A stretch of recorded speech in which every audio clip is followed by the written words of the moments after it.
यहाँ क्या कर रहे हो? इस पर नाम क्यों लिखवाते हो? इस पे थैले पे नाम लिखवा रखो अपना। दानिश जय श्री राम नहीं बोलेंगी ना तो तेरे को ना पाकिस्तान मारते हुए लेके। दोस्तों, अगर कोई आपको रोटी कमाने से रोके तो क्या आप चुप रहेंगे? अगर कोई आपके बच्चों के पेट पर लात मारे तो क्या आप खामोश रहेंगे? अगर कोई आपके घर में घुस जाए तो क्या आप चुपचाप देखते रहेंगे? उत्तर प्रदेश के लखनऊ में एक ट्रेनिंग कैंप में खुलेआम मुसलमानों का आर्थिक बहिष्कार करने की बात कही गई और ये सब सनातन धर्म की रक्षा के नाम पर किया जा रहा है।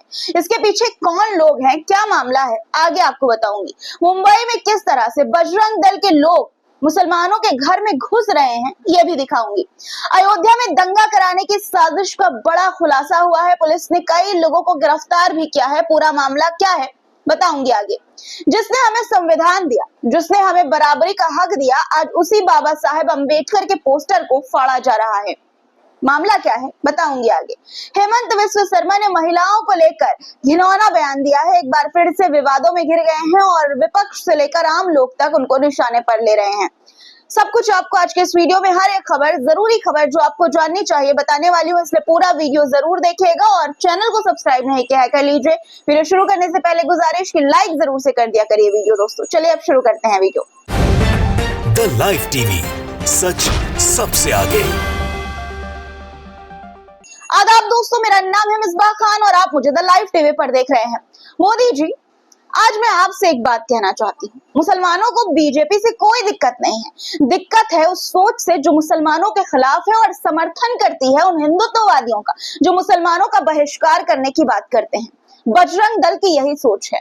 उत्तर प्रदेश के लखनऊ में अखिल भारतीय हिंदू महासभा और राष्ट्रीय बजरंग दल ने एक ट्रेनिंग कैंप आयोजित किया। दोस्तों, इस कैंप में नफरत का जहर घोला गया, नफरत का जहर बीज बोया गया। सनातन धर्म की रक्षा के लिए मुसलमानों का आर्थिक बहिष्कार करो कहा गया। मुसलमानों के खिलाफ क्या कुछ घिनौनी बातें बजरंग दल के इस कार्यक्रम में, इस कैंप में कही गई, मैं आपको एक बार सुनाना चाहती हूँ। ध्यान से सुनिए, गौर से सुनिए। सनातन धर्म की रक्षा के लिए मुसलमानों का आर्थिक बहिष्कार करो। जब तक कवड़िया चिल्ला रहा है देश के अंदर मुसलमानों से आर्थिक व्यवहार बंद, कश्मीर में टूरिज्म बंद, उनको न रोटी मिलेगी तो न साले वो 5 बीवी रखेंगे और न 25 बच्चे पैदा करेंगे। जागो रे हिंदुओं।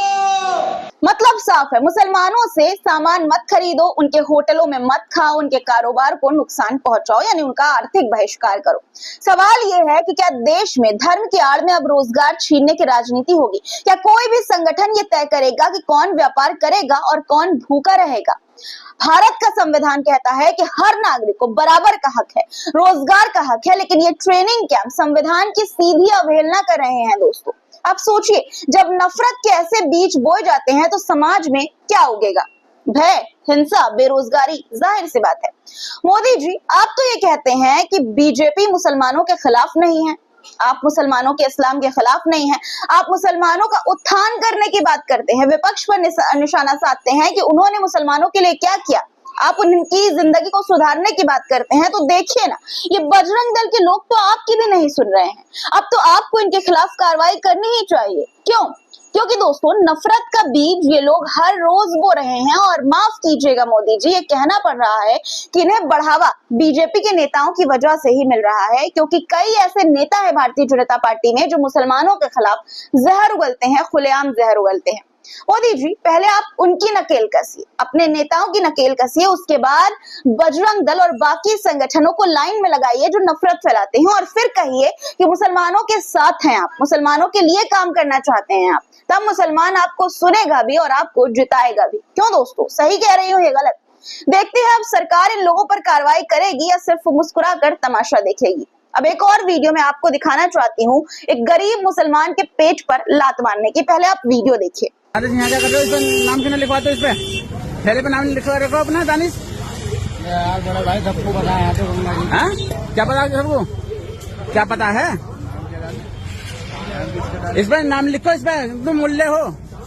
हाँ, फल बेच रहे हो यहाँ ब्रिज घाट पे, गंगा जी किनारे पे है ना? ब्रिज घाट पे ना बेचने के, अब अपना बेचने को अब तक बेच लिया तुमने, ठीक है ना? क्या गंगा घाट पर मुसलमानों का फल बेचना, एक गरीब मुसलमान को अपना बिजनेस वहां पर करना गुनाह हो गया है? वो अगर 2 पैसे कमाना चाहता है फल बेचकर, ईमानदारी का पैसा कमा कर, तो क्या ये अब गुनाह हो गया है इस देश में? ये वीडियो कब का है नहीं पता। इस वीडियो को शेयर किया है नदीम अहमद ने, और शेयर करते हुए उन्होंने लिखा है कि उत्तर प्रदेश के ब्रिजघाट में एक फल विक्रेता दानिश से ये कहा गया कि इस पर ये लिखो कि तुम मुल्ला हो, यानी उसकी ट्रॉली पर ये लिखो कि तुम मुल्ला हो। अब सोचिए दोस्तों, कब का है वीडियो नहीं मालूम, लेकिन जब का भी है ये एक नफरती सोच को उजागर कर रहा है जो इस देश के लिए बहुत हानिकारक है। और भारतीय जनता पार्टी के प्रधानमंत्री, हमारे देश के प्रधानमंत्री मोदी जी से मैं यही गुजारिश करना चाहती हूँ कि अगर वो वाकई में जो कहते हैं इंटरव्यूज में कि वो मुसलमानों का उत्थान चाहते हैं, उनको आगे बढ़ाने के लिए काम करना चाहते हैं, तो मैं यही गुजारिश करती हूँ, यही कहना चाहती हूँ कि आप इन जैसे लोगों पर जो मुसलमानों को टारगेट कर रहे हैं उन पर लगातार धड़ाधड़ कार्रवाई करिए। मैं आपको यकीन दिलाती हूँ कि वाकई में इस देश का मुसलमान जब देखेगा कि आप उनके लिए काम कर रहे हैं तो वो आपका साथ देगा और जमकर डटकर साथ देगा।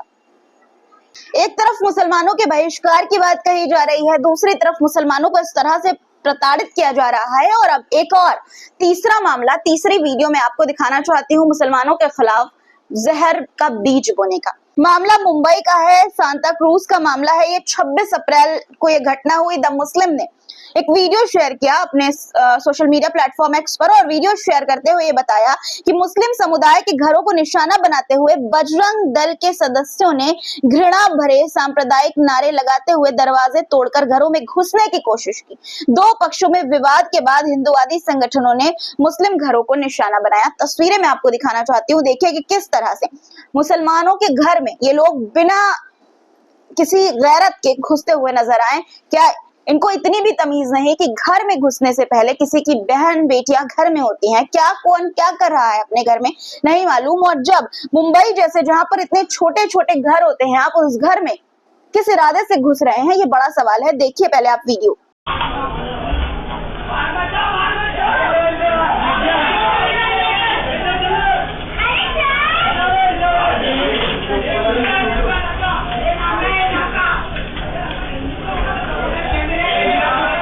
देख सकते हैं आप वीडियो में साफ तौर पर कि दरवाजों पर डंडे से मारते हुए किस तरह से ये लोग आगे बढ़ रहे हैं, और इनके खिलाफ क्या कोई कार्रवाई होगी? अब ये बड़ा सवाल है, क्योंकि आप देख सकते हैं, मैं आपको आप बीती उन परिवारों की, उन घर वालों की सुनाना चाहती हूँ जो इस माहौल से, जो ये सिचुएशन हुई उससे ये गुजरे हैं।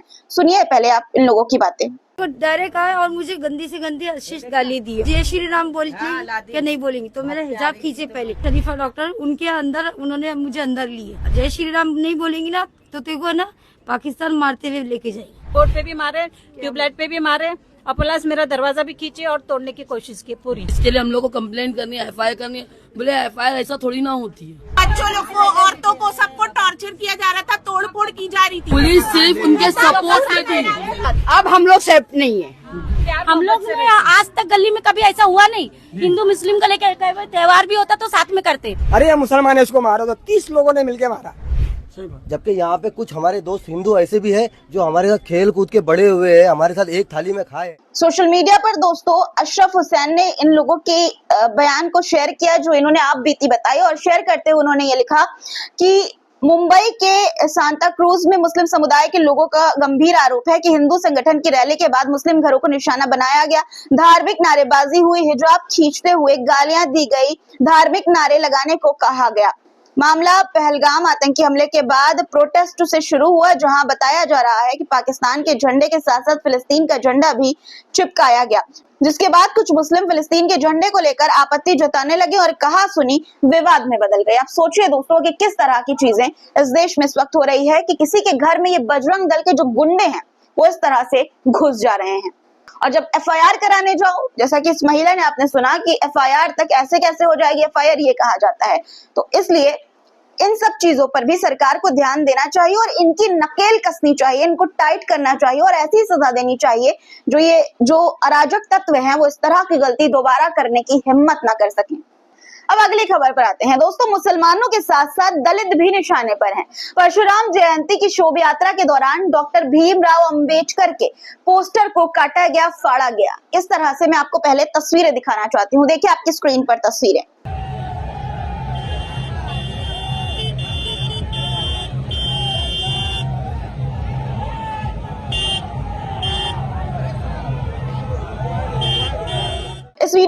हंसराज मीना ने अपने एक्स अकाउंट पर शेयर किया और लिखा कि परशुराम जयंती की शोभा यात्रा के दौरान बाबा साहेब डॉक्टर अंबेडकर के पोस्टर को फरसे से फाड़ने की घटना निंदनीय है। यह कृत्य न केवल संविधान निर्माता का अपमान है बल्कि समाज में जातीय नफरत फैलाने का प्रयास भी है। ऐसे लोगों के खिलाफ सख्त कार्रवाई होनी चाहिए, सख्त से सख्त कार्रवाई होनी चाहिए।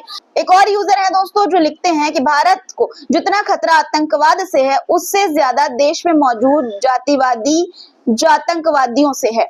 मध्य प्रदेश में आज गिद्ध सेना परशुराम जयंती पर डॉक्टर अंबेडकर का फरसे से पोस्टर फाड़ रही है। गिद्धों की टोली हुड़दंग करके चिल्ला रही है। मुख्यमंत्री को उन्होंने टैग किया मध्य प्रदेश के मोहन यादव को और लिखा कि इन गिद्धों पर कार्रवाई करें, यानी मांग की। दोस्तों सोचिए अब कि जिसने हमें संविधान दिया, जिसने हमें बराबरी का हक दिया, आज उसी बाबा साहेब अंबेडकर के पोस्टर को फरसे से फाड़ा जा रहा है। दोस्तों क्या ये आजाद भारत है वाकई में, या फिर नफरत से भरा कोई जंगल? ये घटना सिर्फ एक पोस्टर फाड़ने की नहीं है, ये संविधान पर हमला है, ये दलित समाज पर सीधी चोट है। दोस्तों क्या यही हमारी संस्कृति है? क्या यही परशुराम जी की सीख है? ये कोई छोटी मोटी शरारत नहीं है, ये साफ साफ जातीय नफरत फैलाने की कोशिश है। अब सवाल ये है कि क्या ऐसे नफरती तत्वों पर कार्रवाई होगी या फिर उनका धर्म देखकर उन्हें छूट मिल जाएगी। अब एक और खबर, अयोध्या में दंगा करने की साजिश का खुलासा हुआ है। जी हाँ, जब लोग राम के नाम पर नफरत फैलाएं, जब मस्जिद के बाहर कुरान के खिलाफ जहर उगले, तो समझ लीजिए कि ये सिर्फ कानून नहीं, इंसानियत का भी मर्डर है। अयोध्या जैसे पवित्र शहर को दंगे की आग में झोंकने की साजिश हुई है। दोस्तों जी हाँ, सही सुना आपने, साजिश हुई है। 28 अप्रैल को शहर के चौक क्षेत्र में एक मस्जिद के पास फेंका गया एक आपत्तिजनक पोस्टर जिसमें कुरान शरीफ और मुसलमानों के खिलाफ घटिया बातें लिखी हुई थी। मकसद था धार्मिक उन्माद फैलाना और अयोध्या में दंगा कराना। लेकिन इस बार नफरत हार गई और समझदारी जीत गई। मस्जिद के सचिव और कमेटी के लोगों ने संवेदनशीलता दिखाई, पुलिस को सूचित किया और शहर को जलने से बचा लिया। इस खबर को जो है सोशल मीडिया पर शेयर किया गया। शेयर करते हुए ये सारी जानकारी दी गई। आप देख सकते हैं किस तरह से बताया गया कि क्या क्या घटना हुई है। साफ तौर पर इस पोस्ट में कहा गया कि अयोध्या शहर में दंगा कराने की साजिश में 7 गिरफ्तार हुए हैं। प्रेस वार्ता कर आईजी ने इस बात का खुलासा किया है। पुलिस ने दोस्तों 24 घंटे के अंदर सीसीटीवी फुटेज की मदद से 7 आरोपियों को दबोचा है। इन आरोपियों में शामिल जो हैं वो सब के सब सारे के सारे हिंदू हैं। नाम है महेश कुमार मिश्रा, प्रत्युष श्रीवास्तव, नितिन कुमार सिंधी, दीपक गौड़ उर्फ गुंजन नाम है, और ब्रिजेश पांडे, शत्रुघ्न प्रजापति, विमल पांडे, ये सारे जो है दोस्तों नाम है इन 7 आरोपियों के जिन्होंने ये गंदी हरकत करने की कोशिश की है। ये सब अलग अलग इलाकों से आए थे, लेकिन मकसद इनका एक ही था, एक ही मकसद था कि अयोध्या को आग में झोंका जाए और देश को तोड़ा जाए, हिंदू मुस्लिम में जो है दंगे कराए जाए, एक बार फिर नफरत की खाई को गहरा किया जाए। दोस्तों पहलगाम में जो हुआ उसके बाद कुछ ज्यादा इस तरह की घटनाएं मुसलमानों को टारगेट करने की इस देश में हो रही है। मैंने आपको दिखाया कि उत्तराखंड में, कल मैंने आपको आज सुबह के वीडियो में दिखाया था कि किस तरह से उत्तराखंड में लगातार कश्मीरियों को टारगेट किया जा रहा है, और बजरंग दल के लोगों ने एक रोड के किनारे शॉल, गरम सूट, कपड़े बेचने वाले कश्मीरियों को किस तरह से गंदी गंदी गालियां दी थी और उनको उनके साथ मारपीट की थी। अब इस मामले में कार्रवाई हो गई है। उत्तराखंड पुलिस ने पकड़ा है जो आरोपियों ने इस तरह की गंदी हरकत कश्मीरियों के साथ की थी, कश्मीर मुसलमान जो थे उनके साथ की थी उत्तराखंड में, उन्हें पकड़कर गिरफ्तार किया गया है। तस्वीरें आपकी स्क्रीन पर आप देख सकते हैं। अलीशान जाफरी हैं जिन्होंने इस खबर को बताया है, शेयर किया ट्विटर पर, तस्वीरों को शेयर किया और तस्वीरों को शेयर करते हुए लिखा कि Uttarakhand police have identified and arrested Abhishek Uniyal, Suraj Singh and Pradeep for the attack on Kashmiri shawl sellers. यानी कि जो उत्तराखंड पुलिस ने कश्मीरी जो शॉल सेलर्स थे, विक्रेता थे, उन पर हमला करने के लिए अभिषेक उनियाल और सूरज सिंह और प्रदीप की पहचान करके उन्हें गिरफ्तार किया है, अरेस्ट किया है। अब हेमंत बिस्वा शर्मा असम के मुख्यमंत्री से जुड़ी एक खबर सामने आई है दोस्तों। उन्होंने फिर से एक विवादित बयान दिया है। उन्होंने अपने बयान में कहा कि कांग्रेस सरकार के वक्त सरकारी नौकरी के लिए महिलाओं को समझौता करना पड़ता था, यानी कि अपनी इज्जत गंवानी पड़ती थी, कॉम्प्रोमाइज करना पड़ता था। हेमंत बिस्वा शर्मा का यह दावा है कि ये बात उन्होंने किसी गवाह के बयान के आधार पर कही है जो एक जांच रिपोर्ट में दर्ज है। उन्होंने कहा कि कांग्रेस के शासन में महिलाओं के साथ नौकरी के बदले ऐसा गलत व्यवहार किया जाता था और ये बात जो इन्होंने बयान दिया ये बहुत ही घिनौनी और गंदी बात है। दोस्तों, कि आप कैसे आरोप लगा सकते हैं किसी सरकार पर कि आपकी सरकार में आप ये दावा कर रहे हैं कि महिलाएं बिल्कुल सुरक्षित हैं और उनके साथ इस तरह की उनके वर्क प्लेस पर कोई भी चीजें नहीं होती हैं। इस मामले पर अब हेमंत बिस्वा शर्मा निशाने पर हैं। कांग्रेस प्रवक्ता सुप्रिया श्रीनेत ने उन्हें घेरा है। हेमंत बिस्वा शर्मा को टैग करते हुए उन्होंने कहा कि आप कितना गिर सकते हैं। आपका घिनौना बयान असल में महिलाओं के प्रति आपकी घटिया सोच को दर्शाता है। महिलाएं अपने दम पर, अपनी मेहनत के बल पर आगे बढ़ रही हैं और उस पर आपकी इतनी गंदी सोच, इससे असम में महिलाओं में भी भारी आक्रोश है। आपकी नाक के नीचे असम में लगातार बढ़ती बेरोजगारी महिलाओं की गरिमा तार तार करने से नहीं छुपेगी। आपको असम ही नहीं पूरे देश की महिलाओं से माफी मांगनी चाहिए। मुझे बीजेपी से तो किसी भी कार्रवाई की कोई उम्मीद नहीं है, लेकिन क्या राष्ट्रीय महिला आयोग हमेशा की तरह इस बार भी आंखें बंद कर रहेगी? इन्होंने ये जो है दोस्तों सवाल किया। महिलाएं अपनी मेहनत से वाकई में आगे बढ़ रही हैं और इस तरह की बात कहना कि महिलाएं आगे बढ़ने के लिए कॉम्प्रोमाइज करती हैं किसी भी सरकार में, ये बेहद घटिया बात है, बेहद गिरी हुई बात है दोस्तों। और एक मुख्यमंत्री को ऐसे शब्दों का इस्तेमाल नहीं करना चाहिए। बेहद ही घिनौने और घटिया शब्द है। इस तरह की बात से इनकी मानसिकता वाकई में उजागर होती है कि किस तरह की मानसिकता ये महिलाओं को लेकर रखते हैं। सवाल ये है कि क्या हेमंत बिस्वा शर्मा को अपने इस बयान के लिए माफी मांगनी चाहिए और क्या वो माफी मांगेंगे? आपको क्या लगता है? कमेंट में इस पर अपनी राय जरूर लिखिएगा। दोस्तों, कांग्रेस ने जो गायब प्रधानमंत्री को लेकर एक बिना नाम लिखे उन्होंने जो गायब वाला पोस्टर जारी किया, उसको लेकर काफी विवाद छिड़ा हुआ है इस वक्त। भारतीय जनता पार्टी के जो समर्थक हैं उनसे, उनके साथ, उनको लेकर और जो अंधभक्त हैं वो तक जो है इस पोस्टर को, यहाँ तक कि गोदी मीडिया तक इस पोस्टर को सर तन से जुदा का एंगल देने की बात कर रही है, जबकि मैंने आपको सुबह ही बताया था अपने वीडियो में कि पोस्टर में ना सर है, ना हाथ है, ना पैर है और ये एक फिल्म से इंस्पायर पोस्टर है गायब, जो कांग्रेस की तरफ से शेयर किया गया। और इस मामले पर मैं आपको दिखाना चाहती हूँ कि किस तरह से जो पत्रकार हैं, चित्रा त्रिपाठी एबीपी न्यूज की वरिष्ठ पत्रकार हैं और एंकर हैं दोस्तों, उन्होंने किस तरह की चीजें कही है डिबेट के दौरान। आपको लगेगा कि ये एंकर नहीं, भारतीय जनता पार्टी की प्रवक्ता है। आपको मैं दिखाना चाहती हूँ, देखिए पहले वीडियो। सरतन से जुदा नरेंद्र मोदी का क्यों चाहिए कांग्रेस पार्टी को? अखिलेश जी, वो तस्वीरें वास्तव में परेशान करती हैं और उन्होंने जिक्र किया पाकिस्तान को बड़ा सूट कर रहा है कांग्रेस का पोस्टर।